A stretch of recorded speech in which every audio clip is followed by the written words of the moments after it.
आणि या माझ्या फिरण्यामध्ये मी कोणती यात्रा अथवा मोठा काही दौरा असा आयोजित नाही केलेला आहे।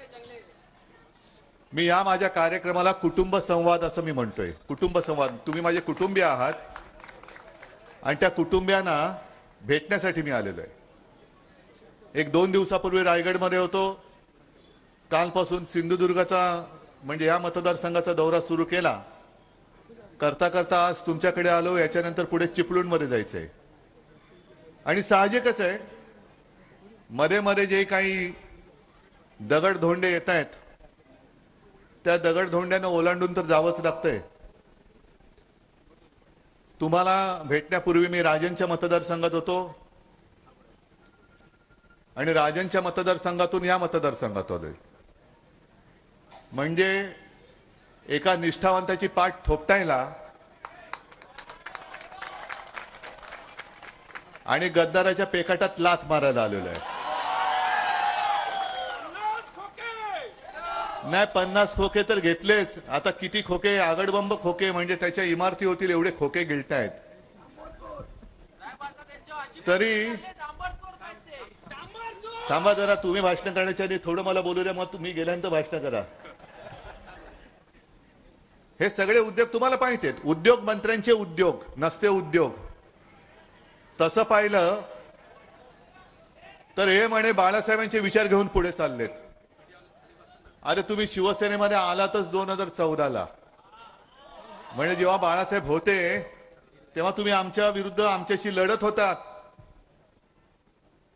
लाचारी करून माझ्याकडे आलात। आणि हे खरं आहे, मी त्यांना शब्द दिला होता मंत्रिपदाचा, मी माझा शब्द पाळला। पण ज्याला दिला तो शब्दाला नाही जगला, तो शब्द कमी पडला। मी तुला मंत्रिपद दिलं होतं 2014ला, मी वचन दिलं होतं त्यावेळेला सुद्धा ते मला वाटतं म्हाडा बिडाचं काय चेअरमन पद दिलं होतं ना म्हाडाचं, म्हणजे राज्यमंत्री पदाचा दर्जा दिला होता। 19ला मी काही देण्याची काही तशी गरज नव्हती, कारण मी मंत्रिपदाचा दर्जा दिला होता।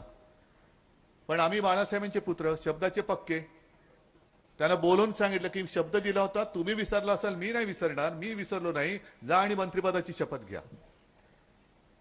घेतली शपथ आणि पळाले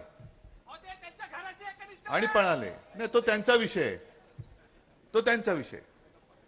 त्या गद्दाराचं करायचं काय हे म्हटल्यानंतर तुम्ही म्हणता खाली डोकं वर पाय, पण ज्याला डोकंच नाही ते डोकं कुठलं आणि पाय कुठले हेच कळत नाही, त्याचं करायचं काय हा मोठा प्रश्न आहे। बिंडोक माणसाचं करायचं काय हा प्रश्न आहे। मला तुम्हाला भेटून मी राजनकडे जाणार आहे जेवायला। अरे टाळ्याने वाजवल्या, पण मला थोडी राजन भीती वाटते, येऊ की नको।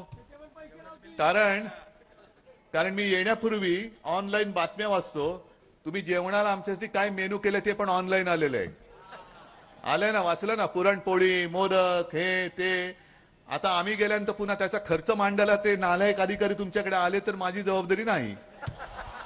नाही, अशी जबाबदारी टाळणार नाही, तुमची पूर्ण जबाबदारी माझी आहे।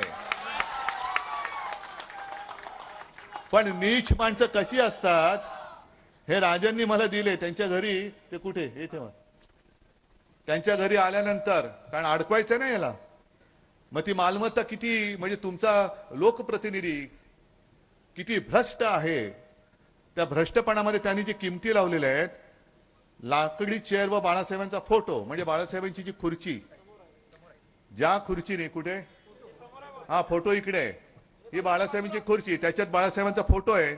पण ज्या वेळेला त्या फोटोच्या ऐवजी बाळासाहेब होते, त्याच बाळासाहेबांनी मोदींना जर वाचवलं नसतं तर मोदींची खुर्ची मोदींना मिळाली नसती। त्या खुर्चीची किंमत हे नतद्रष्ट लावतायत। बाळासाहेबांच्या खुर्चीची किंमत मोदींना जाऊन विचारा, आणि मोदींना जर जाण असेल तर मोदी त्या खुर्चीची किंमत सांगतील, कारण त्या खुर्चीची किंमतच होऊ शकत नाही। अटलजी